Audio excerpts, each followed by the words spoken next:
चलिए आज हम बात करेंगे 11th केमिस्ट्री परमाणु संरचना में कुछ परिभाषाओं को लेकर आ रहा हूं मैं, है ना। 11वीं के आप देख सकते हो परमाणु संरचना एटॉमिक स्ट्रक्चर में मैं आज बात करूंगा, कुछ डेफिनेशन के बारे में बात करूंगा। तो पहला है ना, पहला है कक्ष, या इसी को हम लोग बोलते हैं कक्षा, जिसको इंग्लिश में नाम बोलते हैं ऑर्बिट, है ना। बहुत कंफ्यूज वाला है, ऑर्बिट और ऑर्बिटल्स क्या होता है उसको अच्छे समझिएगा, पेपर में बहुत इंपॉर्टेंट है, आता है ये, ठीक है। अब बात करते हैं कक्ष या कक्षा या ऑर्बिट, ये होता क्या चीज़ है।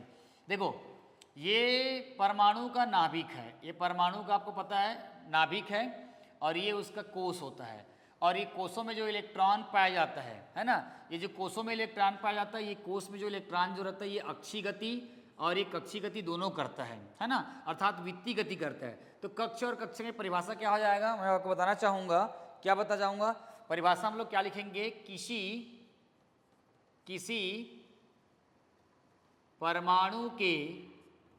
परमाणु के नाभिक के चारों ओर का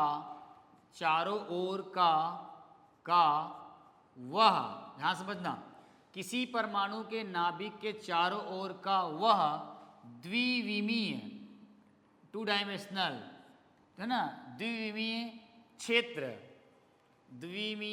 क्षेत्र जहां इलेक्ट्रॉन क्या करता है, चक्कर लगाता है,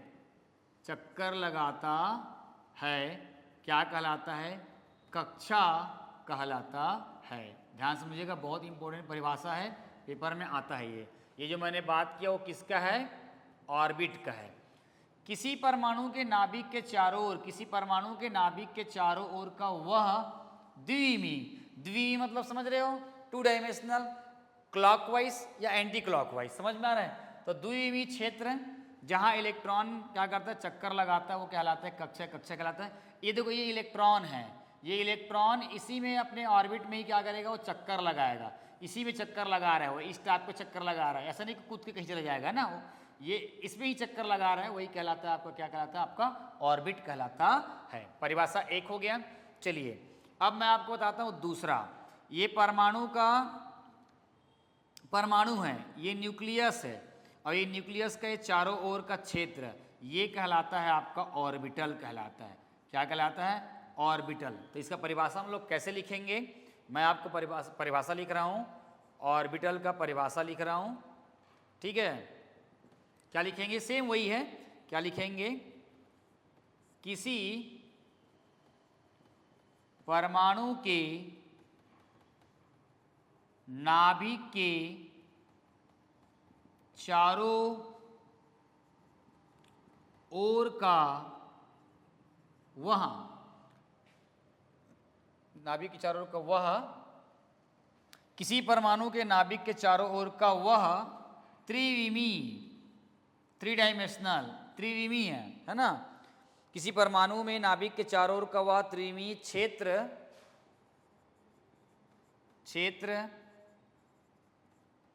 जहां इलेक्ट्रॉन के पाए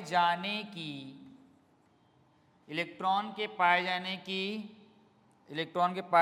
की संभावना सबसे अधिक या अधिकतम होती है, क्या कहलाता है आपका, कक्षक कहलाता है। देखो ये नाभिक के चारों ओर का वह क्षेत्र है ना, नाभिक के चारों ओर का वह क्षेत्र जहां पर इलेक्ट्रॉन के पाए जाने की संभावना सबसे अधिक होगी वो कहलाता है ऑर्बिटल्स। फॉर एग्जांपल मान लो मेरे गुड़ का एक टुकड़ा है, अब गुड़ का टुकड़ा है या शक्कर का एक टुकड़ा है, तो चींटियाँ यहीं आसपास पाए जाने की संभावना ज़्यादा होगी, चींटियाँ इतनी दूर थोड़ी ना होगी, वो इसके आसपास, गुड़ के आसपास होगी। तो वैसी न्यूक्लियस के आसपास में इलेक्ट्रॉन के पाए जाने की संभावना, प्रोबेबिलिटी क्या होगी, ज़्यादा होगी, वो कहलाएगा ऑर्बिटल्स। क्योंकि न्यूक्लियस में होता है प्लस चार्ज होता है, आपको पता होगा, और इलेक्ट्रॉन में होता है माइनस चार्ज, तो आसपास में ही अट्रैक्शन क्या होगा, ज़्यादा होगा। तो इसको अपन क्या बोलेंगे, ये था ऑर्बिट था, और ये आपका ऑर्बिटल था, ठीक है। तो कक्षा और कक्षक में 3 अंतर भी आता है, आपको पता होना चाहिए। अब परिभाषा तो ये बता दी हम, है ना। तो कक्षा में जो है अधिकतम इलेक्ट्रॉनों की संख्या 2n वर्ग होती है, 2n स्क्वायर होती है, और ऑर्बिटल्स में कक्षक में जो होती है अधिकतम इलेक्ट्रॉन कितने हो सकते हैं, 2 हो सकते हैं, है ना। उसके बाद भी कक्षा ऑर्बिट का आकार जो होता है वो गोलाकार होता है, इस कक्षक का आकार गोलाकार होता है, लेकिन ये कक्षक जो होता है उनका जो आकार होता है वो गोलाकार, इस कक्षक को छोड़कर बाकी और कक्षक जो होते हैं उनकी आकृति जो होती है भिन्न भिन्न प्रकार की होती है। इसके बारे में आप लोग पढ़े होंगे, है ना, जानते ही होंगे। तो इसको कक्षक को बोर नामक वैज्ञानिक ने दिया था, जबकि इसको सोमरफील्ड ने और श्रोडिंगर नामक वैज्ञानिक ने प्रतिपादित किया था, ठीक है। और कक्षक में अधिकतम इलेक्ट्रॉन 2 ही हो सकते हैं, जबकि कक्षक में, है ना, कक्षा में इलेक्ट्रॉनों का वर्ग तो मतलब 2n वर्ग होती है, और इसमें कितना होता है, एक कक्षक में 2 इलेक्ट्रॉन हो सकते हैं। तो इस प्रकार से इसको याद करिएगा। चलिए इसके बाद अपन आगे आपको और बताता हूँ, कुछ और एग्जाम्पल और दे देता हूँ, ठीक है। बहुत इंपॉर्टेंट है ये, उस पेपर में आता ही है, इसको आप पढ़ लीजिएगा, ठीक है। परमाणु के बारे में अगर बात करें तो क्या हो जाएगा, है ना। परमाणु के अगर बारे में अगर परिभाषा दे तो परमाणु के बारे में तो आपको पता ही होगा कि किसी तत्व का सूक्ष्मतम कण होता है, जो उस तत्व के समस्त गुण उसमें क्या करते पाए जाते हैं, परमाणु कहलाते हैं। इसके बारे में तो आपको पता ही होगा, है ना, बताने की ज़्यादा ज़रूरत नहीं है ना। इलेक्ट्रॉन प्रोटॉन के बारे में बात कर सकते हैं। चलिए कोष के बारे में क्या बातें हैं, कोष के बारे में आपको बता देता हूँ, इसी में आपका कोष बता देता हूँ। कोष को हम लोग बोलते हैं शेल बोलते हैं, क्या बोलते हैं, शेल बोलते हैं। कोष के बारे में बताता है। तो ये कोष जो होता है क्या होता है बताता हूँ। इलेक्ट्रॉन नाभिक के चारों ओर, इलेक्ट्रॉन जो होता है वो क्या होता है, नाभिक के चारों ओर, इलेक्ट्रॉन जो होता है वो नाभिक के क्या करता है, चारों ओर निश्चित एवं स्थायी, निश्चित एवं स्थायी वृत्ताकार या वृत्ताकार मार्ग, है ना। नाभिक के चारों ओर निश्चित एवं स्थायी वृत्ताकार जो आपका मार्ग होता है ना, वृत्ताकार मार्ग हम, है ना, वृत्ताकार कक्षाओं में लिख सकते हो। वृत्ताकार क्या करते हैं, कक्षाओं में, क्योंकि बहुत सारी कक्षा होती है ना, वृत्ताकार कक्षाओं में क्या करते हैं, गति करते हैं।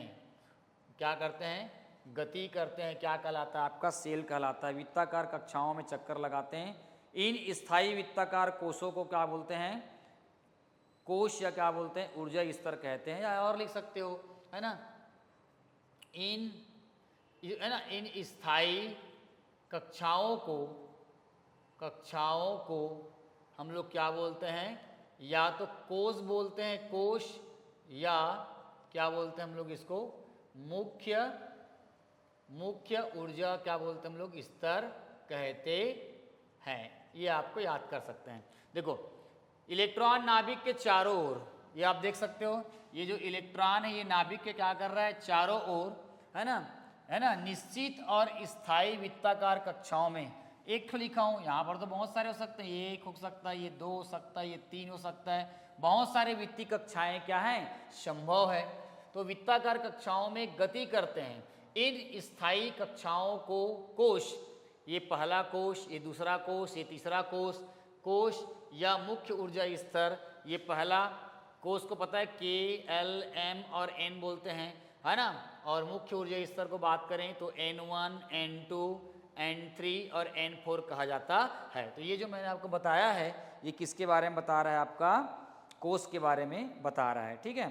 चलिए कोष के बारे में तो पढ़ लिए, अब मैं आपको बात कर रहा हूँ उपकोष के बारे में बता देता हूँ। उपकोष, है ना, कोष हमेशा किससे आता है, ये जो होता है मुख्य क्वांटम संख्या से आता है, आपको पता होगा, है ना, मुख्य क्वांटम संख्या से आता है, जो आकार के बारे में बताता है, आकृति के बारे में बताता है, बोहर ने दिया था। अब ये उपकोष सोमरफील्ड ने दिया था। ये उपकोष जो होता है जनरली जो होता है वो आकार, तो ये आकृति के बारे में बताता है। आकृति मतलब होता है अमाप होता है ना, ये आकृति के बारे में बताएगा, या इसी को हम लोग क्या बोलते हैं, अमाप। अमाप मतलब होता है आपका साइज हो जाता है, और उपकोषों को प्राय SPDF कहते हैं। तो एक ही कोष में सभी इलेक्ट्रॉन की ऊर्जा अपन लिख सकते हैं, एक ही कोष में सभी इलेक्ट्रॉन की, एक ही कोष में सभी एक ही कोष में सभी इलेक्ट्रॉनों की ऊर्जा क्या लिखा हुआ है, एक ही कोष में सभी इलेक्ट्रॉनों की ऊर्जा समान नहीं होती। एक ही कोष में सभी इलेक्ट्रॉनों की ऊर्जा समान नहीं होती। ठीक है, अतः कोषों को, ठीक है, क्या लिखेंगे अपन, इसके आगे लिखेंगे, इसके आगे हो जाएगा अतः कोषों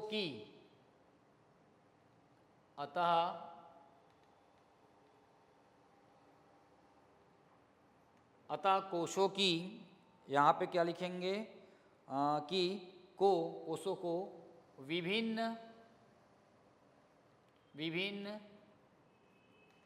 ऊर्जा स्तरों में बांटा गया। क्या लिखे, एक ही कोष में सभी इलेक्ट्रॉनों की ऊर्जा समान नहीं होती है, अतः कोषों को विभिन्न ऊर्जा स्तरों में बांटा गया है। आपको पता होगा ऊर्जा स्तर में बांटा गया है, जिन्हें हम लोग क्या बोलते हैं, उपकोष कहते हैं। जिन्हें हम क्या बोलते हैं, उपकोष, जिन्हें हम लोग उपकोष कहते हैं। और उपकोषों को एस, पी, डी और एफ कहता है। एस का मतलब होता है शार्प, पी का मतलब होता है प्रिंसिपल, डी का मतलब होता है डिफ्यूज्ड और एफ का मतलब होता है फंडामेंटल। ये उपकोषों को बताता है ना। और आपको पता होगा कि ये न्यूक्लियस है ना। आपने देखा होगा कि ये के है तो ये एल है और ये एम है और एन है। इसमें 2 इलेक्ट्रॉन, इसमें 8, इसमें 18, इसमें 32 होता है।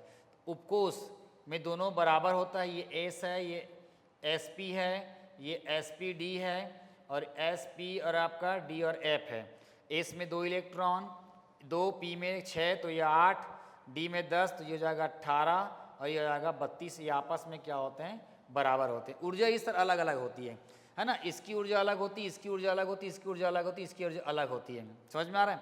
मान लो इलेक्ट्रॉन पहले कोष का है, दूसरे कोष का है, तीसरे कोष का है और चौथे कोष का है। तो इलेक्ट्रॉन जब नाभिक के पास में होता है, इलेक्ट्रॉन जब नाभिक के पास में होता है तो इसका जो आकर्षण होता है, ये आकर्षण जो होता है वो क्या होता है, उच्च होता है ना। जैसे जैसे नाभिक से अंतिम इलेक्ट्रॉन की दूरी बढ़ती जाती है ना, इलेक्ट्रॉन दूर होते जाता है तो इसका आकर्षण क्या कहा जाता है, इसका आकर्षण है ना। आकर्षण उच्च, सामने में उच्च होता है लेकिन दूरी बढ़ जाएगी तो आकर्षण क्या करेगा, ये आकर्षण क्या करेगा, घट जाती है। ठीक है। उसी प्रकार ऊर्जा की बात करेंगे तो इलेक्ट्रॉन अगर नाभिक के पास में रहेगा तो ना, तो ऊर्जा क्या होगी, ये ऊर्जा जो होगी वो क्या होगी, कम होगी। लेकिन इलेक्ट्रॉन जब दूर जाते जाएगा तो इसकी ऊर्जा क्या हो जाएगी, अधिक होगी। इस बात को ध्यान रखना कि नाभिक के पास में अगर इलेक्ट्रॉन है तो उसका आकर्षण ज़्यादा होगा। जैसे जैसे विभिन्न ऊर्जा स्तरों को ये पार करते जाएगा उसका आकर्षण क्षमता कम हो जाएगा और उसकी ऊर्जा क्या करेगी, है ना, उसकी ऊर्जा बढ़ जाएगी। इलेक्ट्रॉन नाभिक के पास में हो तो आकर्षण ज़्यादा, ऊर्जा कम। इलेक्ट्रॉन नाभिक से काफ़ी दूर है तो उसका आकर्षण कम और ऊर्जा क्या होती है, ज़्यादा होती है। कभी ऐसा माना जाता है कि इलेक्ट्रॉन की जो ऊर्जा होती है कब अधिकतम होती है, कब या अधिकतम हो सकती है या शून्य हो सकती है, बोल सकते हैं। तो वो आपको बताना चाहेगा जब इलेक्ट्रॉन नाभिक से, है ना, अंतिम इलेक्ट्रॉन जो है वो अनंत बिंदु पर हो या अनंत दूरी पर हो। ठीक है। अगर मैं आकर्षण का बात करूंगा उपकोषों में तो एस उपकोष को ऑर्बिटल का आकर्षण ज़्यादा होता है, पी का थोड़ा कम होता है, डी का और कम होता है और एफ का और कम होता है। ये आकर्षण का है। अगर मैं ऊर्जा के बारे में बात करूं तो एस की ऊर्जा कम होती है, पी की ज़्यादा होती है, डी की ज़्यादा होती है और सबसे ज़्यादा ऊर्जा किसकी होती है, एस कक्षक की ऊर्जा ज़्यादा होती है, आकर्षण कम होती है। एस कक्षक की आकर्षण ज़्यादा होती है जबकि उसका, है ना, एस कक्षक का आकर्षण ज़्यादा होता है। ठीक है। और ऊर्जा उसकी क्या होती है, एस कक्षक की कम होती। तो इस प्रकार से आप जो है इसको परिभाषा आप लोग क्या कर सकते हो, पढ़ सकते हो। इसमें से बहुत सारे क्वेश्चन जो हैं बोर्ड एग्जाम में क्या करता है, आपको आ सकता है ना। तैयारी कर लीजिएगा, इम्पोर्टेंट है ये। ठीक है। एक छोटा सा प्रयास है, फिर आपको मैं और इसके बाद और को दूसरा चीज़ बताऊंगा। ठीक है। चलिए इस चीज़ों को याद कर लीजिएगा, बहुत इंपॉर्टेंट है, बहुत ज़्यादा इंपॉर्टेंट है परीक्षा के दृष्टिकोण में। देखो परमाणु संरचना एक ऐसा चैप्टर है जिसमें जो है अमूमन आपको एक छोटी छोटी चीज़ों को आपको याद करना पड़ेगा, समझना होगा, जानना होगा, तब जो है आप इसको अच्छे से पढ़ सकते हैं। चलिए अगले वीडियो में मिलते हैं और अच्छे प्यारे प्यारे टॉपिक को लेके आते हैं। तब तक के लिए बने रहिए chemistry with Ravi sir. Thank you.